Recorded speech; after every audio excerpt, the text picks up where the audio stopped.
మన ప్రభువైన యేసుక్రీస్తు నామములో మీకు శుభములు. Good morning. మేల్కున్నారా? బాగున్నారా? ఆరోగ్యంగా ఉన్నారా? ప్రశాంతంగా ఉన్నారా? ప్రభువు కృప మనకు ఉంటే అన్నీ బాగుంటాయి. రండి, ఒక చిన్న వాక్యం ధ్యానిద్దాం. పరిశుద్ధుడా, నీకు వందనములయ్యా.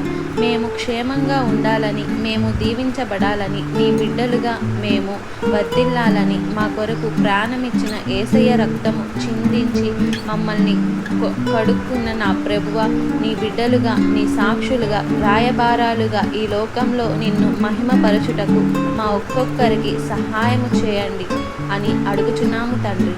ఆమెన్. చెప్పారండి. ఆమెన్ అంటే అవును, అవునుగాక. మీకు కష్టాలు వచ్చినప్పుడు, సమస్యలు వచ్చినప్పుడు, అవసరతలు ఉన్నప్పుడు, వ్యాధులు వచ్చినప్పుడు ఏం చేస్తారు చెప్పండి? ఎవరి దగ్గరికి పరిగెడతారు? గబగబా ఫోన్ చేస్తారు. అర్జెంటుగా ఎమర్జెన్సీ వార్డులో జాయిన్ అవ్వాలని పరుగులు తీస్తారు. ఏంటండి, చాలామంది మనుషుల దగ్గరికి పరిగెడుతున్నారు. ఏదో సాధిద్దామని. ఒక అవసరత వచ్చిందంటే ఆ బ్యాంకుకి ఫోన్ చేసి ఎవరు లోన్ ఇస్తారని ఆ ఫ్రెండ్ని అడిగి, ఈ ఫ్రెండ్ని అడిగి బయట పడదామని. మరి లోకంలో మనం ఉన్నప్పుడు ఈ డబ్బులు ఇవన్నీ అవసరమే.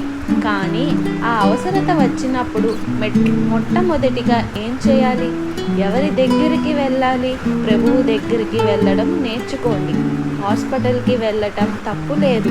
న్యాయం కొరకు నిజంగా న్యాయం నీ పక్షంలో ఉంటే నువ్వు న్యాయవాదుల దగ్గరికి వెళ్ళటానికి తప్పు లేదు. కానీ మన న్యాయాధిపతి, మన పరమ ప్రభువు, మన స్నేహితుడు, మన ఆలోచనకర్త, మన సహాయకుడు, మన అవసరతలన్నీ తీర్చే ప్రభువుతో నీవు మొదటిగా చెప్పుకుంటే, ఆయన సన్నిధికి పరిగెడితే, అది కాదండి, ఒక హాస్పిటల్కి వెళ్ళటానికి ఉన్నంత టైం కూడా దేవునికి లేదు అంటారు.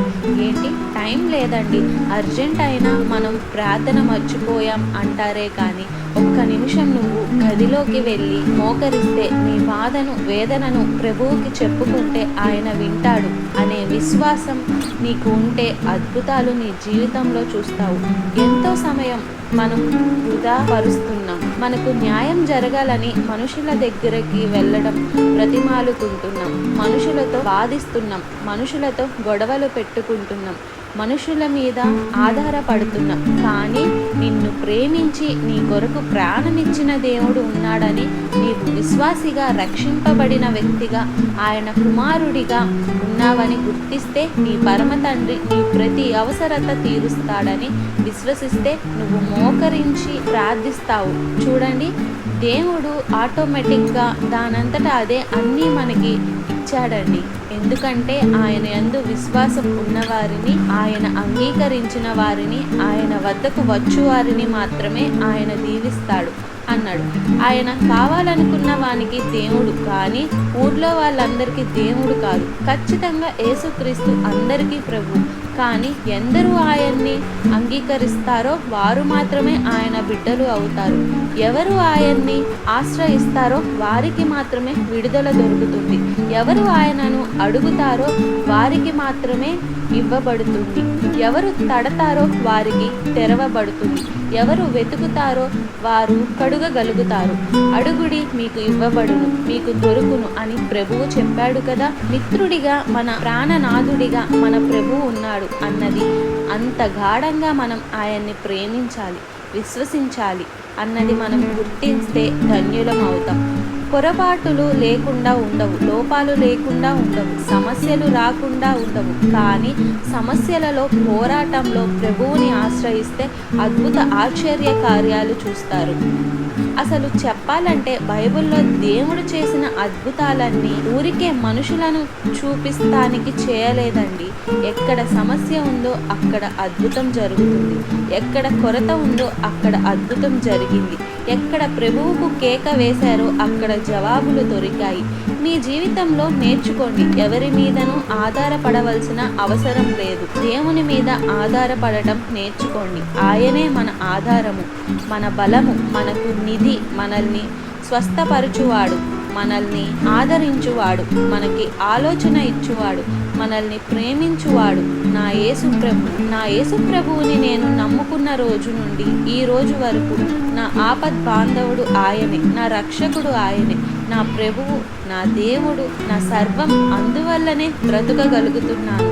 మనుషులు నమ్ముకొని ఉంటే అందరూ వాడుకొని ఉపయోగించుకొని పడేసేవారే ఉంటారు. మనుషులు కానీ అవసరతలో ఉన్నప్పుడు సహాయం చేసేవారు బహు తక్కువ ఉంటారు.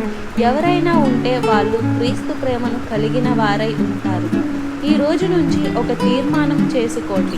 మీకు ఏది కావాల్సి వచ్చినా, ఏ సమస్య వచ్చినా, ఏ బాధ వచ్చినా మొట్టమొదటిగా ప్రభువు పాదాల దగ్గర నువ్వు ఎక్కడున్నావో అక్కడ మోకరించు. విశ్వాసంతో ప్రభువు నా ప్రార్థన ఆలకిస్తాడని నువ్వు ప్రార్థిస్తే నీ ప్రార్థన పరమునకు చేరిన మరుక్షణంలోనే ప్రభువు నీకు ఆపత్కాలంలో నీకు సహాయం చేస్తాడు. ఆపత్కాలంలో నీవు నాకు మొరపెట్టు, 6 నెలల తరువాత నీకు సహాయం చేస్తాను అన్నాడు.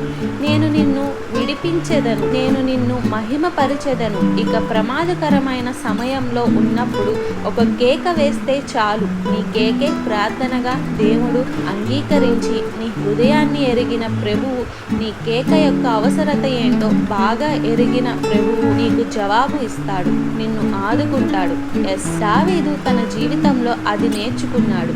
తను ఎప్పుడు ఎలాంటి శోధనలు కలిగిన ఏ తప్పు చేసినా కూడా ప్రభువు సన్నిధికే వెళ్ళాడు.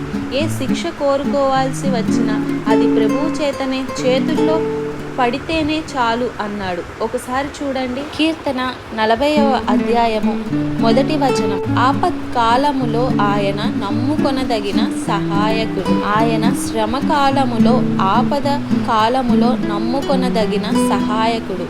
ఇది కాకపోతే అది, అది కాకపోతే ఇది అని మనం ఆప్షన్స్ పెట్టుకుంటాం వేరే విషయాల్లో. ఈ కోర్టు కాకపోతే హైకోర్టుకి వెళ్దాం, సుప్రీం కోర్టుకి వెళ్దాం అని పెట్టుకుంటారు. చూడండి, బట్ యేసు ప్రభువు వెళ్ళినప్పుడు ఇంకా ఆయనకి మించిన వాడు ఎవరూ లేడు. వాడు ఆయన దగ్గరికి వెళ్ళిన తరువాత మీకు there is no second thought. నమ్మండి. నమ్మరు ఏంటండి? ఆ దేవుడు ఎలా తీరుస్తాడని మేము ప్రార్థన చేస్తూనే ఉన్నాం. ఏం జరగడం లేదు. నువ్వు చేసే ప్రార్థన దేవుని సన్నిధికి వెళ్ళింది అంటే ఖచ్చితంగా జవాబు వస్తుంది. ఒకవేళ నువ్వు తొందరపాటులో ఏదేదో అడుగుతున్నావేమో, కానీ దేవుడు తప్పక జవాబు ఇస్తాడు. మరియు మార్తా లాజరును ప్రభువు ఎంతో ప్రేమించాడు. నీవు ప్రేమించిన లాజరు వ్యాధిగ్రస్తుడై ఉన్నాడు, మరణ పడక మీద ఉన్నాడు. అయ్యా రండి అని మరియా మార్తలు ప్రభువుకి కబురు పంపించారు. ఆ సమాచారం విన్న ప్రభువు పరిగెత్తుకుంటూ వచ్చేయలేదండి. 4 రోజుల తర్వాత వచ్చాడట. ఆపత్కాలంలో మొరపెడితే 4 రోజుల తర్వాత వచ్చావు, ముందే వస్తావంటే చచ్చిపోయిన తర్వాత వచ్చి ఇంకా చేసేది ఏముంది? నువ్వు ఆ అక్క చెల్లెళ్ళు అలగలేదు, కానీ వాళ్ళు అలా అనలేదు. వాళ్ళు విశ్వాసులు. ప్రభువా, నీవు ఇక్కడ ఉంటే మా సహోదరుడు చావకుండేవాడు. మా సహోదరుడు చావుకి కారణం నువ్వు లేకపోవటమే. ఇప్పుడైనా వచ్చావు చాలు. ఇప్పుడైనా నీవు చేయగలవు. సమాధి తీసుకెళ్ళమంటే తీసుకొని వెళ్ళినప్పుడు రాయి తొలగించమంటే తండ్రి, ప్రభువా చచ్చిపోయి 4 రోజులయ్యింది. ప్రభువా, పునరుద్ధానమును జీవమును నా యందు విశ్వాసం ఉంచినవాడు చనిపోడు, చనిపోయి నన్ను తిరిగి లేస్తాడు. అవును, పునరుద్ధానపు దినాన తిరిగి లేస్తాడు. మార్తా, కాదు, ఇప్పుడే నువ్వు చూస్తావు. లాజరు బయటికి రమ్మని అనగానే ప్రేత వస్త్రములతో కట్టబడిన వాడై సజీవుడిగా బయటకు వచ్చిన లాజరును చూసి ఆశ్చర్యపడ్డారు. ప్రభువు ఆశ్చర్యాలు చేసేవాడండి. మరణించిన మరణమును తప్పించువాడు. కోమాలో ఉన్నప్పుడు ఆ దర్శనముల ద్వారా దర్శించువాడు. లాస్ట్ మినిట్ వరకు నిన్ను శోధించినప్పటికీ నిన్ను నీ విశ్వాసాన్ని శోధించి ముగింపు చావు కాదు, నేను చేతులు ఎత్తేయడం కాదు, కానీ చివరి గడియలో కూడా దేవుడు అద్భుతం చేయగలడు. ఆ విధవరాలి కుమారుడు చనిపోయాడు. ఆమె ఎంతో ఏడ్చింది. భర్త లేడు, ఉన్నది ఒక కుమారుడు.